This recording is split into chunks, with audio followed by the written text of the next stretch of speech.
Morning. Welcome to the Unitarian Universalist Church of Ventura. I am Pastor Eric Halseth. I use he, they pronouns, and welcome to everyone here in the sanctuary, and welcome to everyone who's on Zoom as well. Whether you've been attending this church for decades, or it is your first time here, or second or third, you are welcome, and I am glad you have joined us. This community is the special place that it is precisely because it is made up of people of many beliefs, identities, origins, sexualities, and genders, and all are welcome here. Announcements. Auction. I remembered. Come on up. No, I'm not done.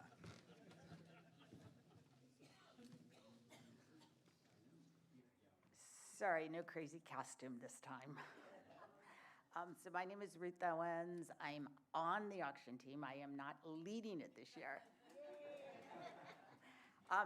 So we have 17 items in right now.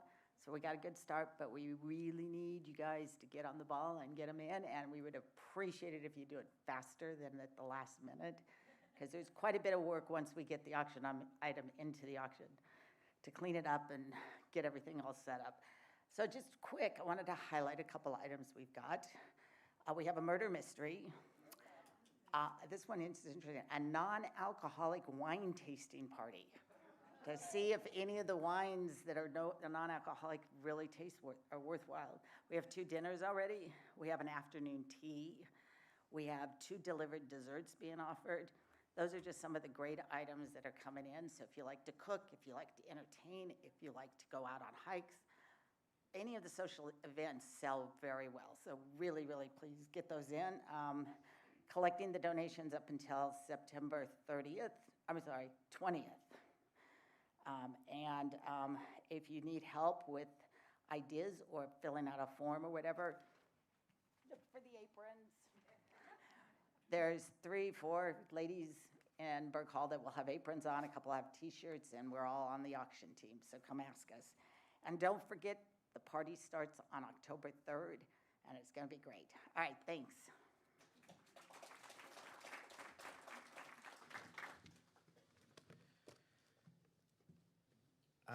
Okay, next announcement. Circle dinners are back. Yay, yes, I heard that. Sign up in Burke Hall after today's service. The Circle dinners are on August 28th or 29th. Friday and Saturday. Are those okay? It is a fun way to get to know a few members of the congregation better. Contact Sue Brinkmeyer if you have any questions. This Friday, August 28th, that should have been my clue as to the 28th and 29th, it is movie night and parents' night out. So you can bring your kids. If you want to come to the movie, just come to the movie. But if you have children and you would like to go grab dinner or something and not have children with you, you can leave them at the movie night. There will be responsible adults there along with some teen babysitters, I believe, to care for the children as they watch the movie, I believe, Up from Pixar. The women's groups need your help as a collective whole. It is a short, I'm going to change this. We need a leader, a committee chair, I guess, of the women's group, someone to organize and get it running. It's a short occasional, it's already running. To keep it running, it is a short occasional commitment of time, and Rena Pizzuto will be happy to assist and give you any information she has if you are so inclined to kind of take on that easy leadership role. Your help will make the new women who are joining groups feel welcome. Thank you. And as always, please read UUCV this week to get all the announcements.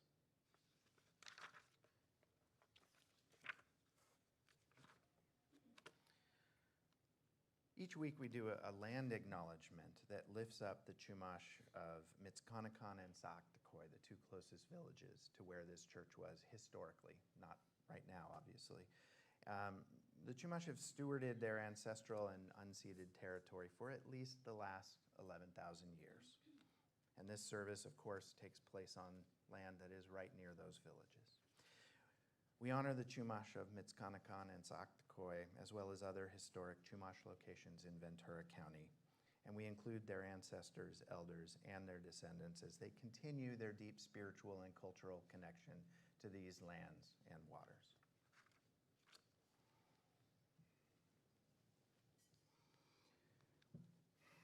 Each of us, on this bright summer morning, bring our real selves to this sacred space.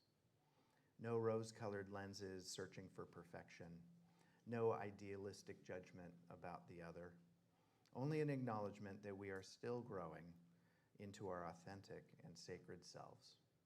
This is sacred space, and each of you is sacred.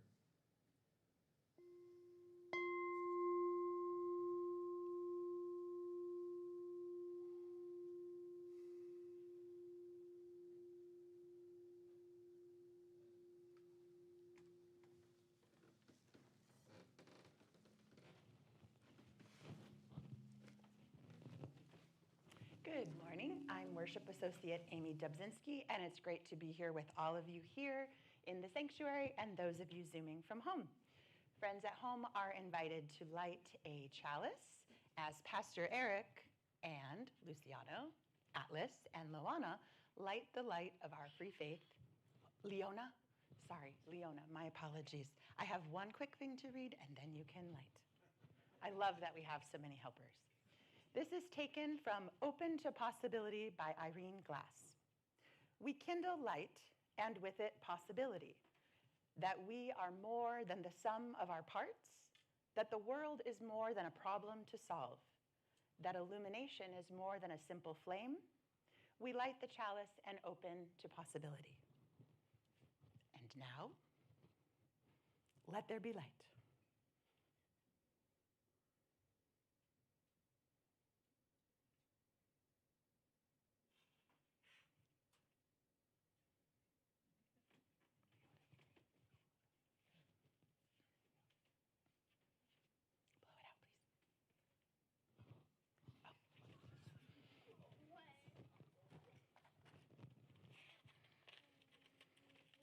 Just smile. Today is all about perfection and letting that go. So it's almost like we planned it. Oh my goodness. Take 3.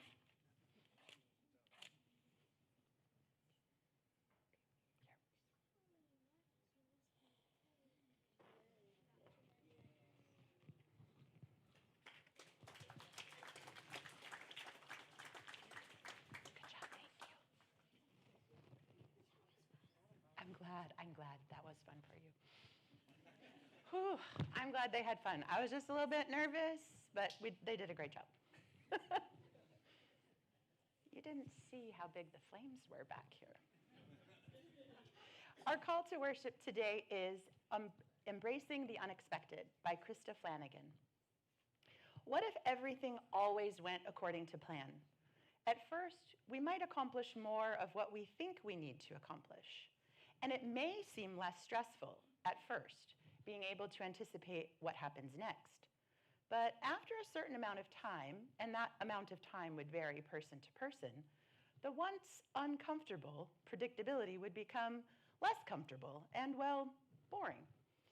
If we always know what happens next, we lose the joy of surprise, serendipitous experiences, and the excitement that comes from anticipating the unknown.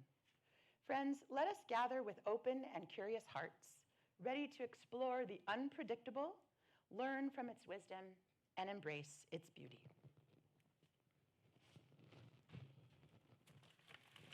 Well, good morning, y'all. How y'all doing?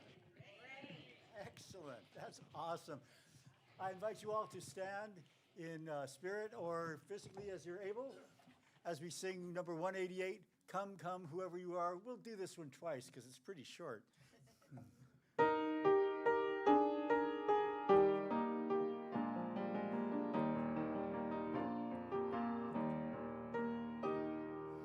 Come, come, whoever you are, wonder worshiper,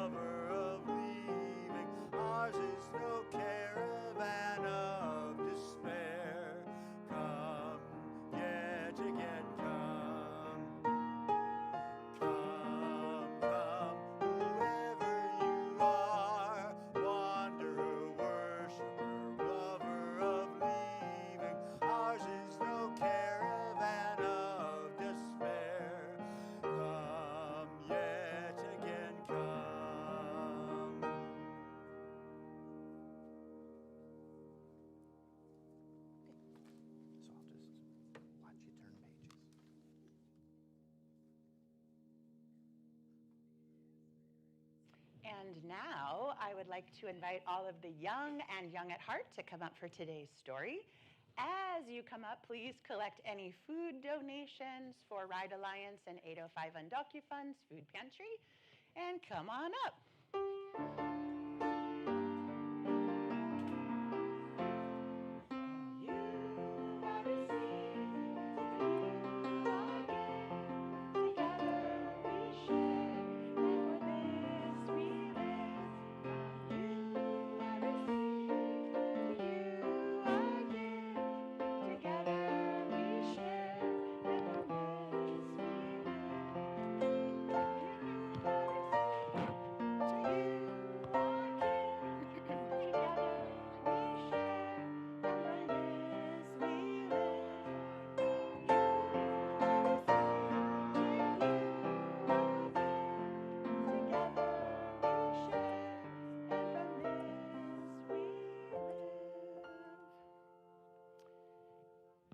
So just this morning, as I was getting ready to bring the book up front, I took the book jacket off, you know, the ones that help protect it from dust, and I noticed something I have never seen before. It says, well, this part I have seen, A Perfectly Messed Up Story by Patrick McDonnell, right? Title, author, and it says, as is.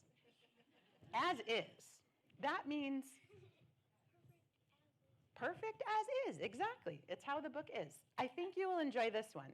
This is one that Reverend Dana read to us back in 2020 when we were all on Zoom. And it's really funny, so it's okay if you laugh. And it reminds us to be flexible, and things don't always go as planned. We also have the pictures above because it's quite funny. So here we go. A Perfectly Messed Up Story by Patrick McDonnell. This is Louie's story. Once upon a time, little Louie went skipping merrily along. Tra-la-la-la-la, he sang. For in his heart, Louie knew everything was just, hey, hold on, what's that? Can you see what it is? No, it's not dust. No, it's purple and kind of gloppy jelly. I think you're right. Lick, lick. A jelly stain? How did that get there? This isn't right. Who would eat a jelly sandwich while reading my book? Plop. Jelly and peanut butter? Oh, the chunky kind. Hey, somebody's getting fingerprints all over the pages. Oh no, what next? Orange juice? Oh, my story is getting so messed up. It's a perfectly messed up day. You're right, Atlas. We need to show some respect here. Books are important. They teach us stuff and they inspire us. Now, can I please get on with my story? Yes. Thank you. Okay, from the top. Once upon a time, little Louie went skipping merrily along. Tra-la-la-la-la-la-la. Who knows what's going to happen? La. You have got to be kidding me. This is awful. Quick, get a paper towel. So someone colored in the book. I can't tell if it's marker or crayon, but it's a mess. Okay. Oh, too many dots. All right, so here's the paper towel. Rub, rub, rub, rub, rub, rub, rub. Careful, careful. Ah! This is the worst thing ever. What am I going to do? You told us rub it, so and that's what happens when you rub crayon. That's what happens. Once upon a time. Stop. Forget it. Forget it. My story is ruined. It's all over. Oh, I'm just in a messy old book that will end up in some garage sale, and no one will ever want to read or love. Oh, poor Louie. Have you ever had a day like Louie? Maybe you don't get like food dropped on you, but where things just don't go right? Yeah. Well, Don't get food dropped on you. look at this. I give up. Go on without me. This is Louie's story. Who cares? It's not his story.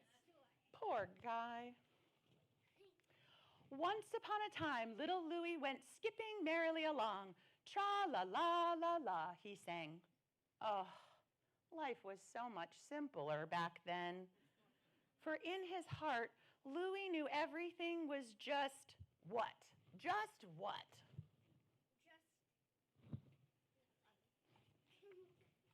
Fine. Everything was just fine. Oh, wow. Everything is fine.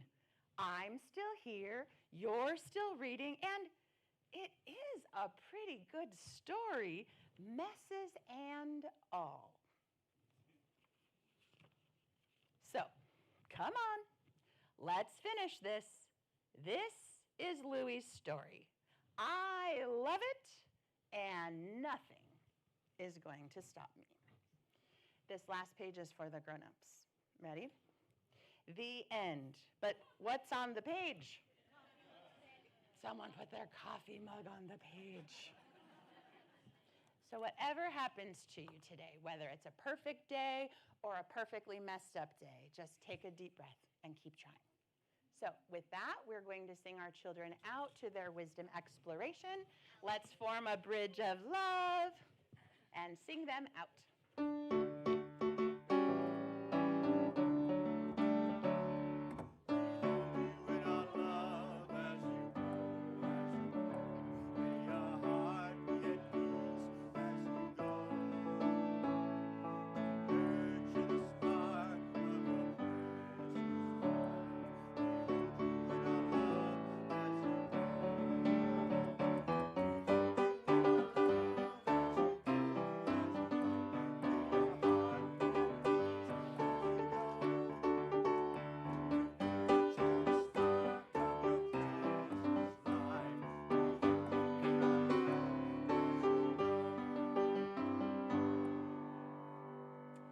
Every Sunday, whatever lands in the collection box or is submitted electronically via text does not stay here.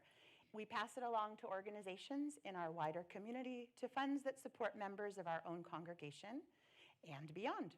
It's one of the ways that we put our values into motion, turning generosity into action, and helping to build a more compassionate world for now and the future. Folks in the sanctuary can text to give by following the number on the screen or dropping cash or check to the box in the back, either during the offertory music or after the service. New glasses, here we go. Okay. See, I'm being flexible, perfectly imperfect, right? Our offering today goes to 805 UndocuFund, an organization dedicated to supporting immigrant communities impacted by natural disasters across the Central Coast. The fund supports documented and mixed status families and their children to confront the challenges that they endure, including exposure to unsafe conditions, displacement, and long-term impacts of disaster, all while being excluded from the traditional relief provided. 805 UndocuFund provides direct community-led support so families can access relief, dignity, and the care that they need. In 2025, 805 UndocuFund expanded its role to serve as Central Coast's Rapid Response Network, monitoring, verifying, and reporting local immigration enforcement activities, helping to keep communities informed and safe. Through its Emergency Assistance Fund, it provides financial relief to families in Santa Barbara, Ventura, and San Luis Obispo counties whose loved ones have been detained and abducted by ICE. 805 UndocuFund is able to offer immediate support during those moments of crisis. Please give generously to support this important resource for our immigrant communities.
thank you, whether you give, receive, volunteer, or show up with an open heart, you are part of this shared work and in building a more compassionate world.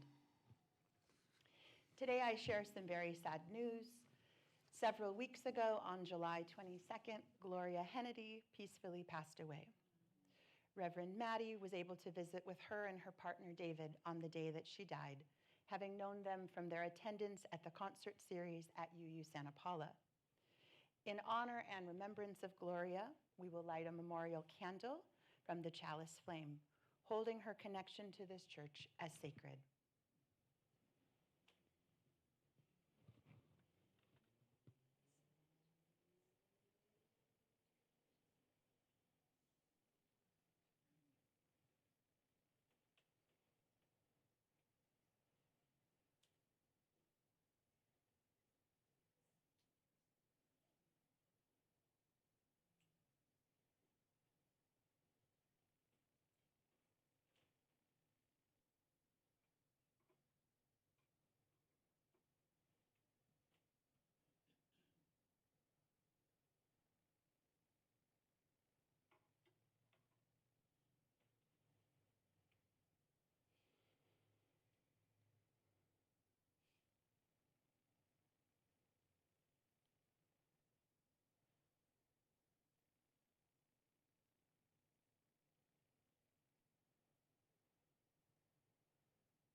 In mystery we are born.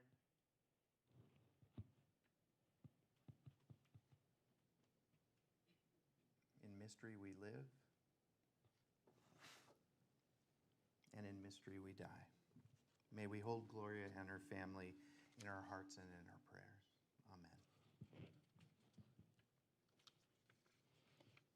Each week, we take a few moments to pause in the middle of our busy lives to notice what is shaping us right now. Today, we place stones in the water. Each stone holds a small piece of what we are holding inside. As it touches the surface, ripples move outward, reminding us of how connected we are to one another. If you have a joy or sorrow that you would like shared on Sunday morning, you can submit it through the link on our website, uuventura.org, or through our Thursday email, UUCV this week. If it is received by 8 p.m. on Saturday, it will typically be shared the next day. These are the joys and sorrows that we received this week. A joy and a sorrow from Rena Pizzuto. It has been 6 months since Mike passed. I want to share my thanks for all of the love and support that has been a great source of comfort and strength. I'm hoping to have his memorial in October if our son is home.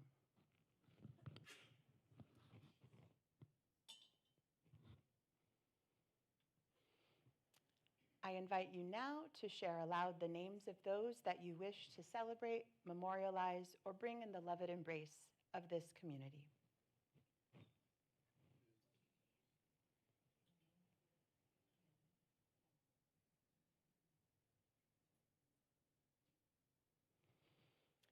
Pastor Eric will now place one final stone in the water for all of the joys and sorrows just shared and those yet unspoken in the silent sanctuary of our hearts.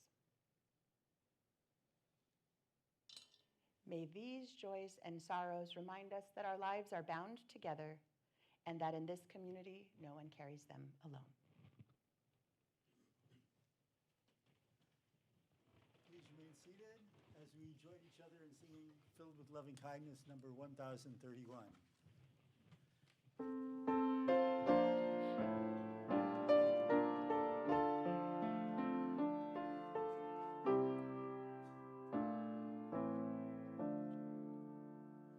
May I be filled with loving kindness.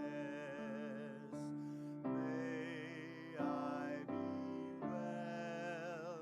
May I be filled with loving kindness.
Our reading today, For When I Really Don't Want to Learn This, by Elizabeth Nguyen.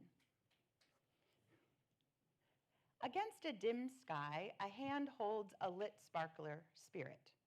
I would really rather not learn this. Didn't think I needed to. I thought someone else could do it. Thought a leader was coming to do it. Thought the young people could do it. Or the elders could do it. Or the professionals. Or I don't want to learn it because it means letting go of something I hold dear. Letting go of being someone who knows the answers. Oh, also, we're not calling anyone out. You're just being seen in today's service. Letting go of the way that I see the world.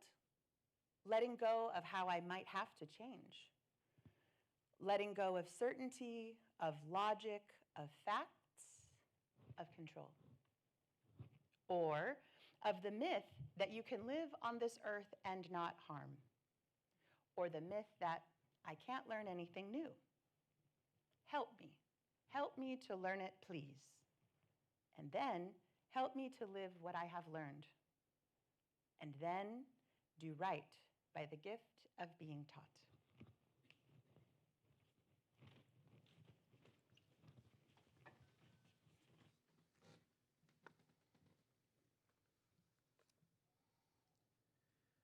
I invite you now to settle into a position that feels comfortable and supported.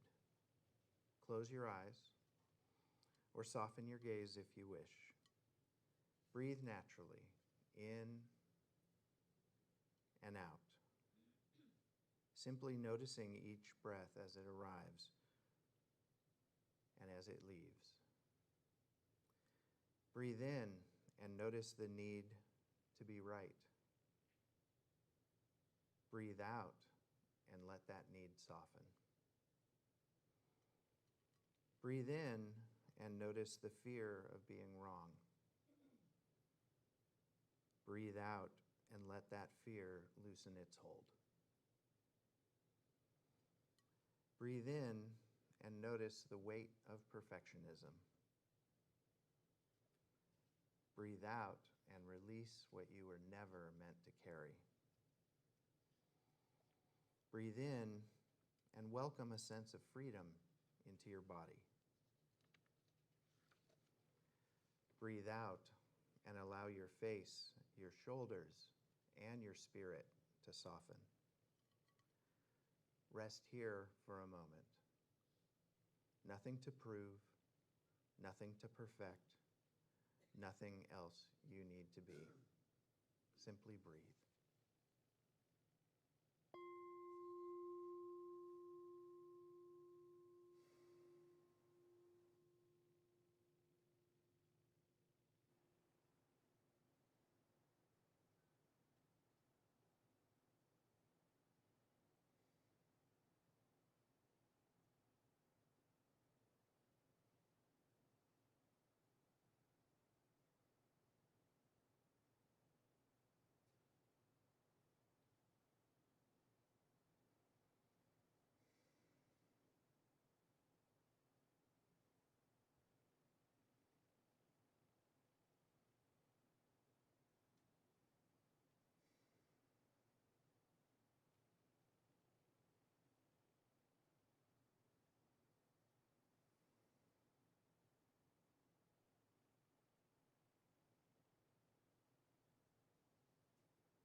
it's only just begun.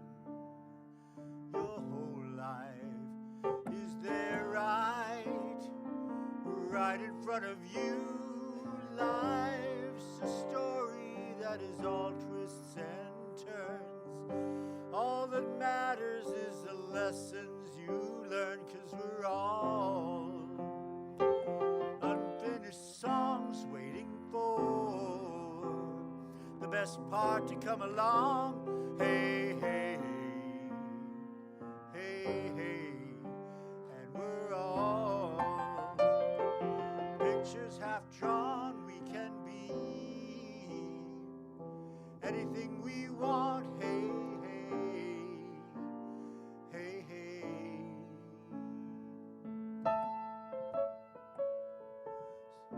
Now it's your time, it's your life.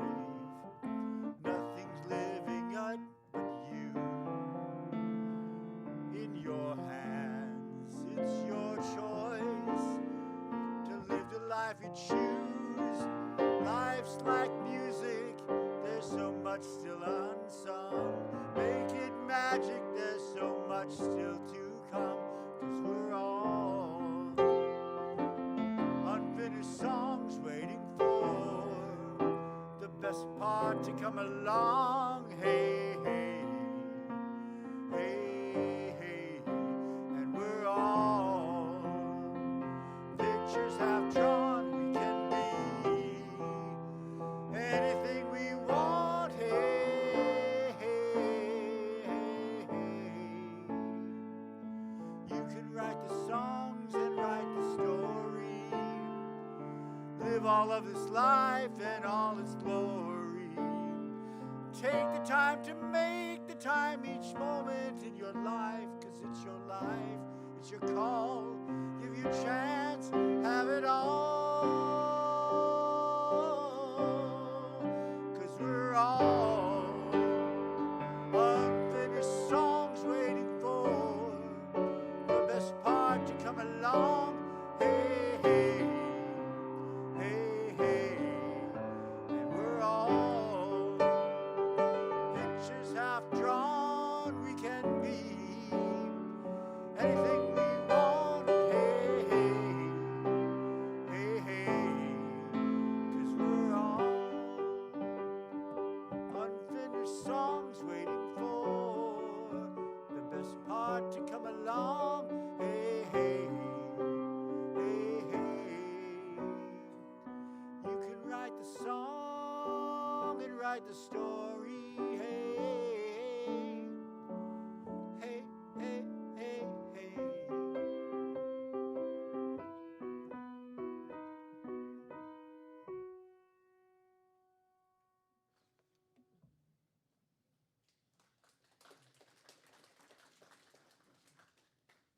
Thank you, Zach.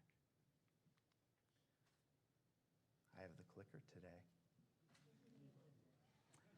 You are allowed to be unfinished. That was the working title, because you have to put something somewhere. Here's what it ended up being. Good enough, the spiritual practice of being imperfect. That was the title. And then it became,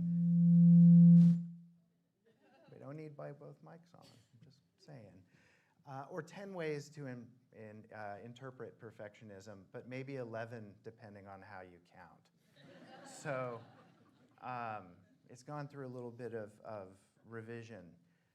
So I invite you to learn about a word, atelophobia, the fear of imperfection or not being good enough. It comes from ancient Greek, ateles, meaning imperfect, and phobos, meaning fear, which we all know because of phobias and stuff. And then to break it down even further, when you get into Greek, a, when you see that letter, that's a negative prefix, and telos is the aim, purpose, or the end goal. And so not meeting your end goals, perfectionism, plus phobia. And we're not really going to get into, do you have a telephobia? We're going to talk about, but we are going to talk about perfectionism. I have 10 things, right? Here's the first one. It's up on the screen. You can read it and think about it and maybe even refer to it later. Perfectionism promises safety. Because beneath perfectionism is often the hope, right? If we say the right thing, if we make the right choices, if we work hard enough, if we look, like the right thing that we want to look like, if we parent well enough, if we believe correctly enough, we are somehow immune to things such as criticism, failure, rejection, or loss. Be perfect and those things won't happen because what can anyone say to you? But of course, that is not true. The definition of perfectionism is conditional upon the whims of those defining it. And that is kind of at the root of all of this. And speaking of people who are imperfect, Dr. Seuss, he had a story, right, called The Sneetches.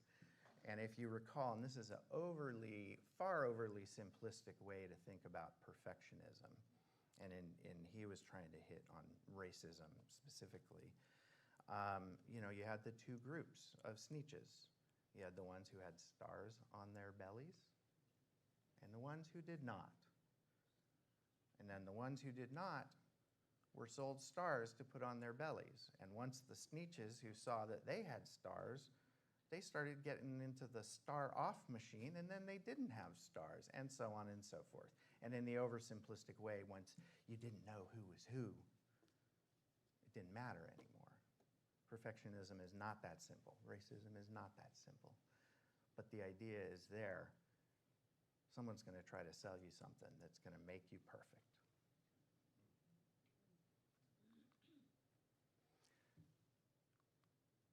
There is no neutral definition of perfect. Who decided what a perfect body looks like? The perfect family, the perfect worker, the perfect student, the perfect citizen, the perfect church.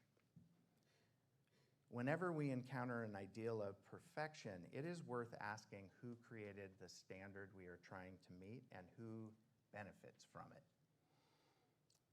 To quote Marilyn Monroe, imperfection is beauty, madness is genius, and it is better to be absolutely ridiculous than absolutely boring.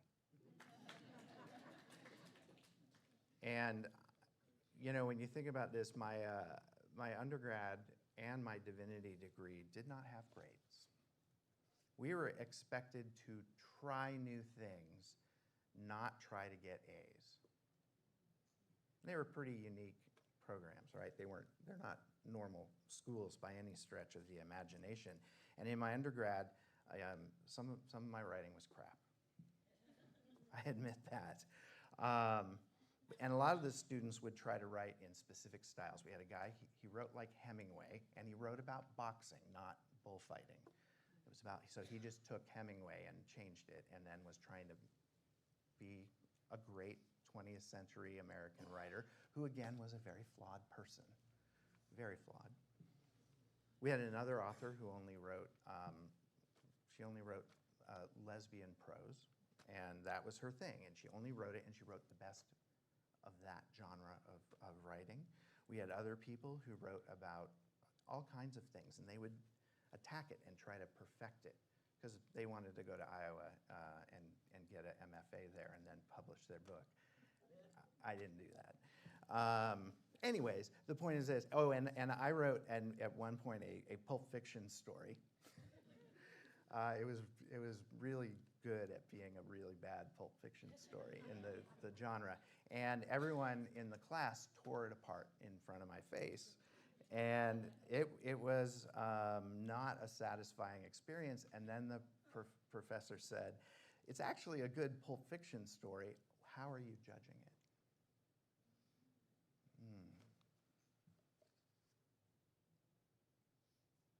I ended up writing more poetry and essays, not fiction. But here we are today, essay kind of thing, right? And then divinity school was the same thing. I took a preaching class, and if it had been graded, what risks would I have taken? It's the first time I did an extemporaneous sermon. It's also the first time I did an actual eulogy, and I couldn't get through it. I failed. Couldn't read it because I was so attached to it. And I learned something. How to give a eulogy and how not to do things that you're so attached to that you can't even read the words without breaking down and sobbing. Which is okay if it happens. But if you're trying to get an A, you're not going to get an A. Neither example is about being perfect. It's about how I grew.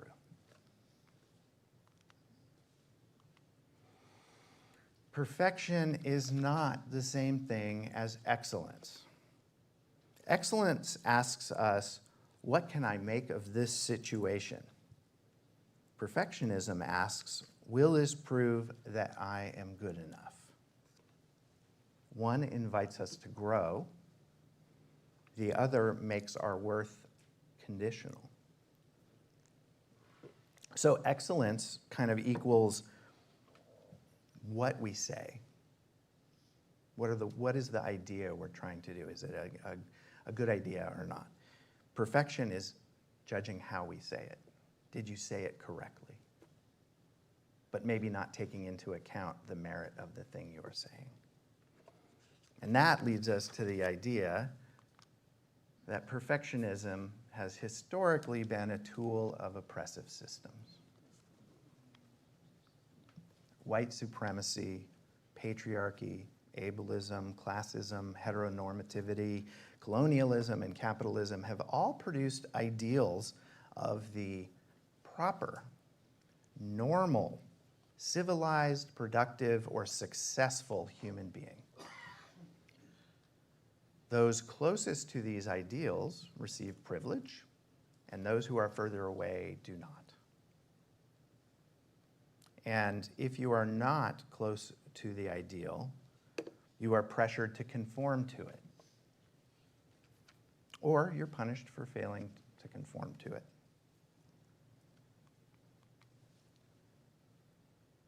Oppression becomes especially powerful when we internalize its standards. Eventually, nobody has to tell us that we're not good enough. We learn to police ourselves. We compare our bodies, our productivity, our families, our language, our accomplishments, our homes, our lives. We compare those to standards that we didn't create. Standards are often used to sell us things, goods and services, and the fancier the better, right? Is my home good enough? Do I need a bigger house? Do I need a nicer house, nicer furniture? Do I need a nicer car? On and on and on. We're asked to live into standards, and people will tell us what those standards are. And it isn't just people trying to sell us stuff. Obviously, it happens in many other things, but that's an easy example. And there's a saying, right? Living rent-free inside your head. Or oppressive systems acquire an unpaid employee living inside each of our heads because we end up monitoring ourselves to fit in and do what we have to do. Perfectionism turns mistakes into verdicts about identity. There is an enormous spiritual difference between I did something wrong and saying there is something wrong with me. The first, I did something wrong, allows accountability, repair, learning, and reconciliation. The second, there is something wrong with me, produces shame and self-disgust. I'm not good enough.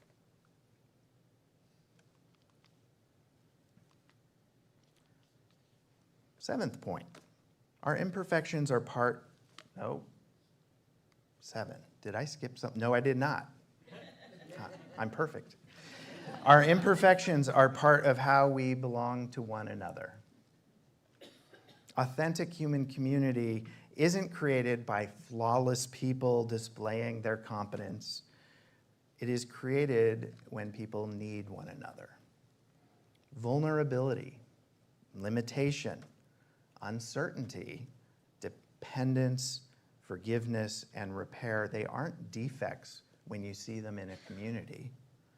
They are part of how a community is made. They're not all of it, but they're part of it.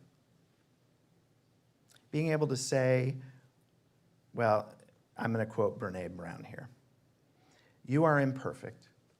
You are wired for struggle, but you are worthy of love and belonging. Imperfections are not inadequacies. They are reminders that we are all in this together.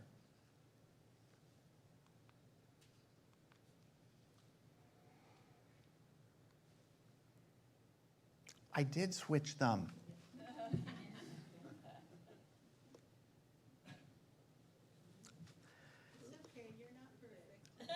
I know, I am discovering that. So number 8, that one is what I just said. That's why I was confused when I saw it before and I didn't catch it. Perfectionism can actually prevent justice, injustice. No, prevent justice. I'm going back. There, now it's right. If we believe we must understand everything before speaking, not written ironically, just apropos, use exactly the right language before participating in a conversation, or guarantee that we will never cause harm before entering difficult conversations, we may simply do nothing. But a healthy community needs people willing to act imperfectly, even listen when corrected, repair things when we break them, try to do no harm, fix it if we do it. We try to learn, and then we try all over again. So what does it boil down to? Speak when you are so moved in challenging conversations, but try not to be an asshole.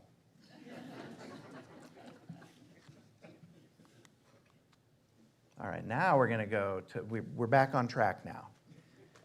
The alternative to perfectionism is not complacency, it's growth. Good enough doesn't mean I don't care. It means this is where I am today. I can offer what I have, I can learn, I can change, I can grow, and my worth does not depend upon getting everything right. We can pursue excellence without demanding people be perfect. We're getting towards the end here. Liberation means reclaiming the right to be unfinished.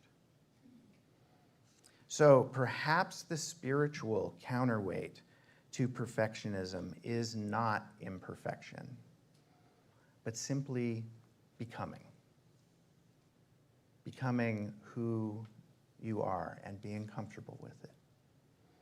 We are unfinished people in an unfinished world, and we don't have to earn our inherent worth by becoming flawless.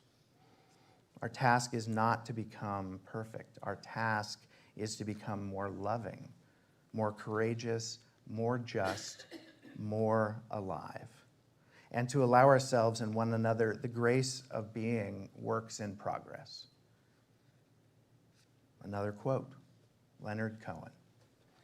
There is a crack in everything. That's how the light gets in. Indeed, crack's not perfect.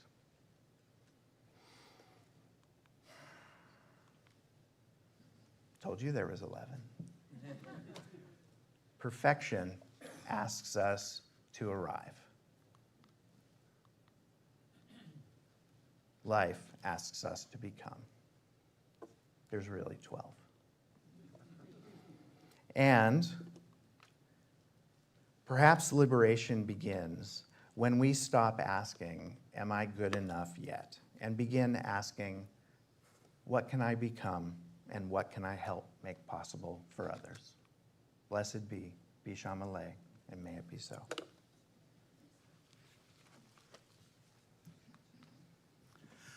Well, I ask you all to rise in spirit or in body as you're able as we sing number 108, the Journey song. Oh, I'm sorry. My Life Flows On, in endless song.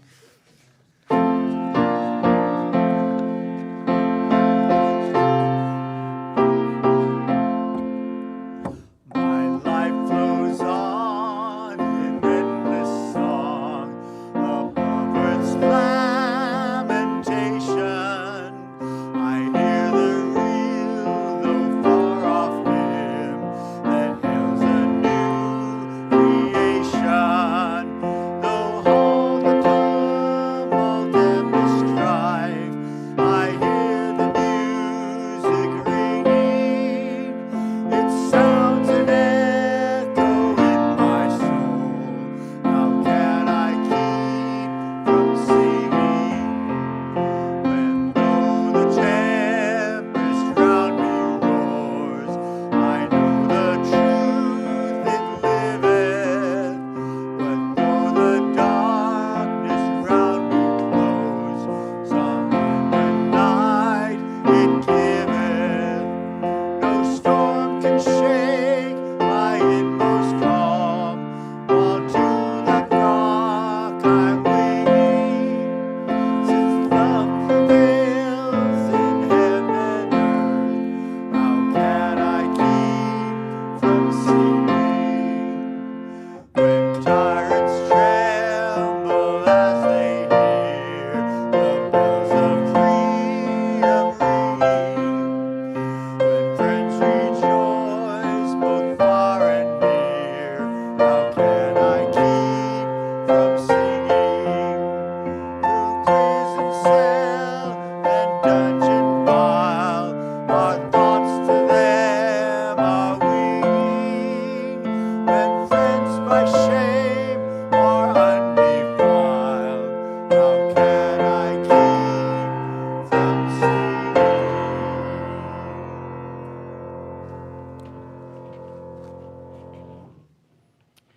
After the service, we hope that everyone will stay for coffee, tea, bagels, and conversation in Berg Hall through the double doors here and the single door back there. And you can connect with folks at the connecting table. And also, if you have an offering, you can drop that in the box on the back of the wall. Now, please join me in reading the words on the screen as we prepare to extinguish the chalice and our memorial candle. We extinguish this flame, Not the light of truth, the warmth of community, or the fire of commitment. these we carry in our hearts until we are together again.